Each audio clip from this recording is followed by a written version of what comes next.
வாழ்க வளமுடன். அன்பு உறவுகள் ஆனந்தமாக அனைவரும் வாழ்க. அன்பு சொந்தங்களை இன்னைக்கு நம்ம பார்க்க போகிறது யமகண்டம் பற்றிய தகவல். இப்போ யமகண்ட நேரத்தை எப்படி நம்ம ஞாபகம் வச்சுக்கிறது அப்படின்றதுக்கான சூட்சுமத்தோடு நம்ம பார்க்க போகிறோம். ஏன் அப்படின்னா, யமகண்ட நேரத்தில் எந்த செயல்களும் செய்யக்கூடாது அப்படின்றதான் சாஸ்திரம் சொல்லுது. ஏன்னா அந்த செயல் பாதகமாக முடியும். புதிய தொடக்கம், பிரயாணங்கள், நல்ல செயல்கள், இது எல்லாமே யமகண்ட நேரத்தில் தவிர்ப்பது நல்லது. அப்போ யமகண்ட நேரத்தை நாம் எப்படி தெரிஞ்சுக்கிறது?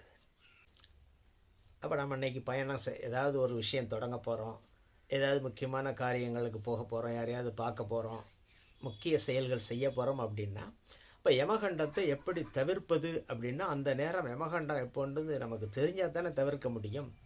அதற்காக அந்த நேரத்தில் கேலண்டரையோ இல்லை மொபைலில் தட்டிக்கிட்டோ போய் பார்த்துக்கிட்டு இருக்கக்கூடாது. அப்போ இதை மனசுக்குள்ளேயே பதியம் போட்டுடணும். அப்போது இந்த டைம் இப்போ பார்க்குறோம், பார்த்த உடனே இந்த நேரம் யமகண்டம் அப்படின்றது மணியை பார்த்த உடனே தெரியக்கூடிய மனநிலைக்கு நாம் வந்துடணும்.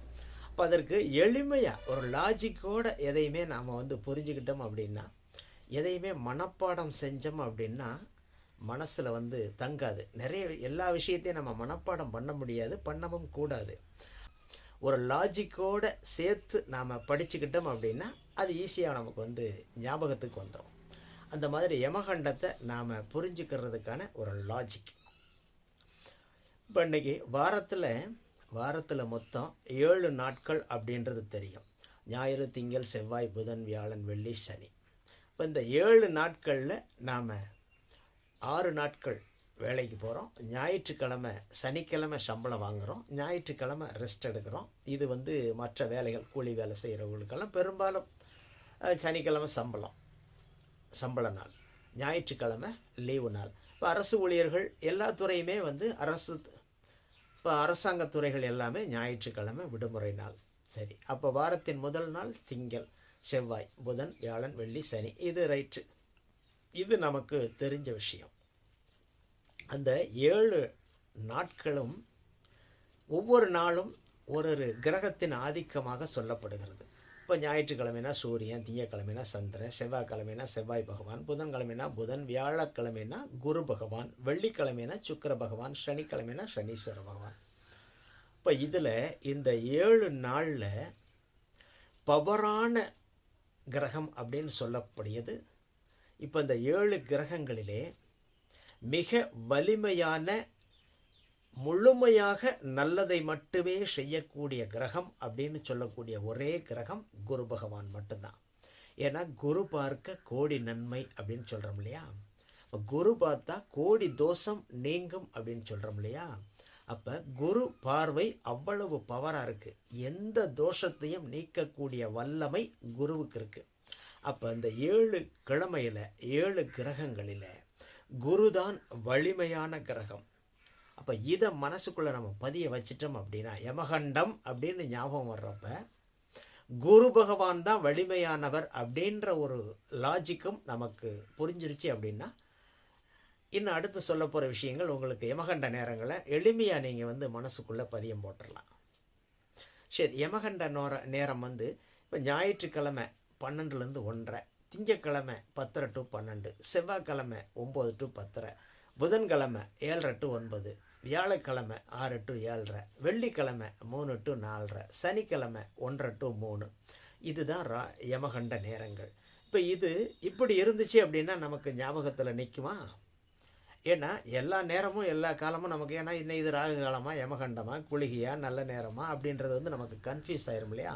இப்போ யமகண்டத்தை ஞாபகம் வச்சுக்கிறதுக்கு யமகண்டம் அப்படின்னு வச்சுக்கிட்டா 7 நாளிலே வலிமையான கிரகம் குரு. அப்போ குரு முதன்மை அப்படின்றத மட்டும் நீங்கள் ஞாபகம் வச்சுக்கிடுங்க. அப்போ குருவை ஞாபகம் வச்சுக்கிட்டோம்னா குரு நாள் அப்படின்னு சொல்லக்கூடிய வியாழக்கிழமை. இப்போ வியாழக்கிழமை தான் யமகண்டம் தொடங்கும். இப்போ ராகு காலம் பார்த்தோம் இல்லையா? ராகு காலத்துக்கு உதயத்தில் ராகு காலம் வராது. அதே போல் யமகண்டம் அஸ்தமனத்தில் யமகண்டம் வராது அப்படின்றத ஞாபகம் வச்சுக்கணும். பாம்பு சூரியோதயத்தில் வராது, நீங்கள் எங்கேயாவது பாம்பு சூரிய உதயத்தில் காலை நேரத்தில் பார்த்துருக்குறீங்களா? பார்த்துருக்க முடியாது. பாம்பை சாயந்தர நேரம் தான் நிறைய பார்க்க முடியும். அப்போ சாயந்தரம் தான் பாம்பு வரும். அஸ்தமன நேரங்களிலே பாம்பு வரும், வீட்டுக்குள்ளெல்லாம் நிறைய வரும். காலையில் வர்றதை பார்த்துருக்க மாட்டீங்க. அப்போ பாம்பு சாயந்தரம் வரும். அப்போ அஸ்தமன முகூர்த்தம் ராகுவிற்கு உண்டு. அப்போ யமன் எந்த நேரம் வருவான்? காலையிலையும் வருவான், எந்த நேரம் வருவான் இல்லையா? அப்போ முதல் முகூர்த்தம், அப்போ உதய முகூர்த்தம் யமகண்டத்திற்கு உண்டு. அஸ்தமன முகூர்த்தம் இல்லை. அப்போ 7 முகூர்த்தங்களிலே யமகண்டம் முதல் முகூர்த்தமாக வரும், அஸ்தமன முகூர்த்தமாக வராது. இதை மைண்டுக்குள்ளே பதிய வச்சுருங்க. பாம்பு காலையில் வராது, யம காலையிலையும் வருவான். இதை ஞாபகம் வச்சுக்கிட்டிங்கன்னா யமகண்டம் முதல் முகூர்த்தமும் வரும். ஆனால் சாயந்தர முகூர்த்தம் யமகண்டம் வராது. ஏன்னா மொத்தத்திலேயே ஒரு 7 கிழமையில் தானே, 7 முகூர்த்தம் தான். இப்போ 7 கிழமைக்கு ஒரு நாளைக்கு ஒரு முகூர்த்தம் தானே. அப்போ 7 நாள் அப்படின்றதுனால ஒரு நாளைக்கு 7 முகூர்த்த நேரங்கள் மட்டுமே. அப்போ காலை முகூர்த்தம் உதய முகூர்த்தம் வந்தால் ஈவினிங் முகூர்த்தம் வராது. அப்போ யமன் காலையில் வருவான். இதை ஞாபகம் வச்சுக்கிடுங்க. எப்போ வருவான்? வியாழக்கிழமை காலையில் வருவான். குரு நாளிலே காலையிலேயே யமன் வந்துடுவான் அப்படின்னு ஞாபகம் வச்சுக்கிடுங்க.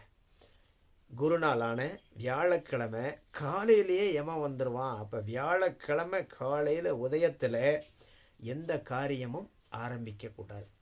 ஞாபகம் வச்சுக்கிடுங்க. வியாழக்கிழமை நல்ல நாள். அந்த வியாழக்கிழமை காலை உதய முகூர்த்தம் ஆகாது. இது லாஜிக்கோட மைண்டுக்குள்ளே போட்டோம் அப்படின்னா புரிஞ்சுக்கிடும் இல்லையா? இப்போ மறுபடி அப்போ வியாழக்கிழமை காலை முதல் முகூர்த்தமான 6 மணி முதல் 7:30 வரை யமகண்டம். சரி, அடுத்து ஒவ்வொரு கிழமைக்கும் எப்படி ஞாபகம் வச்சுக்கிறது? அப்போ வியாழக்கிழமையிலேருந்து அப்படியே பின்னோக்கி போங்க, ஒவ்வொரு கிழமையாக போங்க, வரிசையாக முகூர்த்த நேரங்கள் வந்துடும். அப்போ யமகண்டத்தை எளிமையாக ஞாபகம் வச்சுக்கிறதுக்கு வியாழக்கிழமை காலையிலேயே யமன் வந்துடுவான் அப்படின்றத ஞாபகம் வச்சுக்கிட்டோம்னா ஈஸியாக யமகண்டத்தை நம்ம புரிஞ்சுக்கிடலாம். இப்போ வியாழக்கிழமை முதல் முகூர்த்தமான 6 மணிலேருந்து 7:30க்குள்ளாக யமகண்டம். இப்போ வியாழக்கிழமை காலையில் எந்த வேலையும் செய்யக்கூடாது. வியாழக்கிழமை காலையில் எந்த புதிய முயற்சியும் புதிய தொடக்கமும் சுப காரியங்களும் செய்யக்கூடாது. குருநாளிலே ஆரம்பத்தில் எந்த விஷயமும் நல்ல விஷயம் செய்யக்கூடாது அப்படின்றத நீங்கள் மைண்டில் போட்டுக்குங்க. அடுத்து ஒவ்வொரு முகூர்த்தமும் எப்பப்போ வரும் அப்படின்றத எளிமையாக ஞாபகம் வச்சுக்கிறதுக்கு இந்த வியாழக்கிழமையிலேருந்து ஒவ்வொரு கிழமையாக பின்னோக்கி போங்க. வியாழன், புதன், செவ்வாய், திங்கள், ஞாயிறு, சனி, வெள்ளி. இந்த பின்னோக்கிய ஒவ்வொரு நாளும் ஒவ்வொரு முகூர்த்தமாக முன்னோக்கி போய்கிட்டு இருக்கோம். அவ்வளோதான். இப்போ வியாழக்கிழமை முதல் முகூர்த்தம்னு சொல்லிட்டோமா 6 to 7:30. அடுத்து புதன்கிழமை 7:30 to 9, செவ்வாய்க்கிழமை 9 to 10:30, திங்கக்கிழமை 10:30 to 12, ஞாயிற்றுக்கிழமை 12 to 1:30, சனிக்கிழமை 1:30 to 3, வெள்ளிக்கிழமை 3 to 4:30, 4:30 to 6 வராது. அஸ்தமனத்தில் யமகண்டம் வராது. இப்போ எளிமையாக இருக்கா? வியாழக்கிழமை யம காலையிலேயே வந்துடுவான்.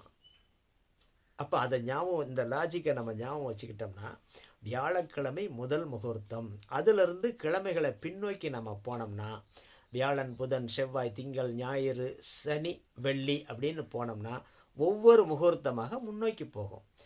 வியாழக்கிழமை 6 to 7:30, புதன்கிழமை 7:30 to 9, செவ்வாய்க்கிழமை 9 to 10:30, திங்கக்கிழமை 10:30 to 12, ஞாயிற்றுக்கிழமை 12 to 1:30, சனிக்கிழமை 1:30 to 3, வெள்ளிக்கிழமை 3 to 4:30. வியாழன் தொடங்கி பின்னோக்கி சென்று வெள்ளி முடிஞ்சிருச்சு. அப்போ இது எளிமையாக இருக்கா? ஈஸியாக இருக்கா? ஏன்னா ஒவ்வொரு நாளும் இன்றைக்கி எந்த நேரம் ராகு காலம் வருது, எந்த நேரம் யமகண்டம் வருது, எந்த நேரம் குளிகை காலம் வருது, இப்படின்னு நாம் யோசிச்சுக்கிட்டு இருக்கிறதுக்கு இப்படி ஒரு லாஜிக்கோடு நாம் இதை பதியம் போட்டுட்டோம்னா மனசுக்குள்ளே மனப்பாடம் பண்ண தேவையில்லை. இந்த லாஜிக் இருந்துச்சு. இது வியாழக்கிழமை அப்படின்னாலே காலையில் யமன் வருவான்னு ஞாபகம் வந்துட்டா முதல் முகூர்த்தம் யமகண்டம். அதிலிருந்து பின்னோக்கி ஒவ்வொரு நாளாக பின்னோக்கி போனீங்கன்னா ஒவ்வொரு முகூர்த்தமாக யமகண்ட முகூர்த்தம், அசுப முகூர்த்தம் வந்துக்கிட்டே இருக்கும். இப்போ இப்படி ஞாபகம் வச்சுக்கிறது ரொம்ப எளிமையாக இருக்கு இல்லையா? நன்றி உறவுகளே. மீண்டும் நல்லதொரு வீடியோவிலே சந்திப்போம். அன்பு உறவுகள் ஆனந்தமாக அனைவரும் வாழ்க.